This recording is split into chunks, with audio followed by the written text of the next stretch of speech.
আজকের ভিডিওতে আমরা দেখব যে আপনার আধার কার্ডের সাথে কটি মোবাইল নাম্বার যুক্ত করা আছে।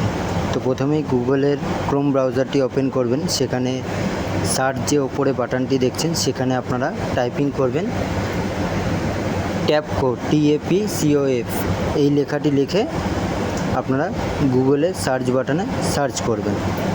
সার্চ বাটনে সার্চ করার পরে আপনাদের প্রথমেই একটা নতুন পেজ খুলে যাবে, সেখানে ট্যাপকো বলে যে অপশানটি লেখা আছে সেই লেখাটির উপরে টাচ করবেন। টাচ করার পরে আবার একটি নতুন পেজ খুলে যাবে। তো পেজটিকে একটু ওপরের দিকে নিয়ে যাওয়ার পরে দেখবেন এখানে আপনাদের যে ফোন নাম্বার চেয়েছে মোবাইল নাম্বার, সেই মোবাইল নাম্বারটি আপনারা এখানে আপনাদের মোবাইল নাম্বারটি টাইপিং করবেন। তো আপনাদের মোবাইল নাম্বারটি টাইপ করার পরে নিচে যে ক্যাপচারটি রয়েছে সেই ক্যাপচারটি আপনারা ফিল আপ করবেন।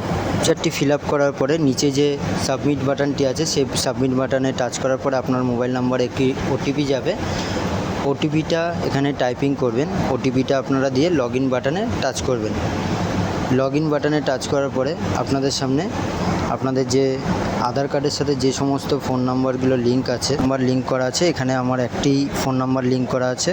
তো আরেকটি ফোন নাম্বার দিয়ে আমরা লগ ইন করেছিলাম, সেখানে আপনারা দেখতে পাচ্ছেন যে 3টি ফোন নাম্বার এই ব্যক্তির আধার কার্ডের সাথে লিঙ্ক করা আছে।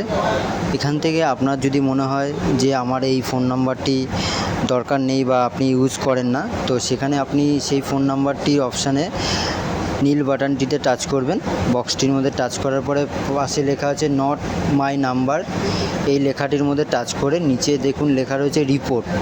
এই নাম্বারটিতে আপনি রিপোর্ট জানালেই তো আপনাদের এই নাম্বারটি কিছুদিনের মধ্যেই অফ করে দেবে। তো রিপোর্ট অপশানে টাচ করার পরে এখানে আপনি দেখতে পারবেন যে এরকম একটি সাবমিট রিকোয়েস্ট বলে একটি অপশান চলে আসবে। তো এইভাবেই আপনারা আপনাদের ফোন থেকে, যদি আপনারা কোনো সিম ইউজ করে না থাকেন, তো এইভাবেই আপনারা বন্ধ করতে পারেন। ভিডিওটি যদি ভালো লেগে থাকে অবশ্যই লাইক করবেন আর পেজটিকে ফলো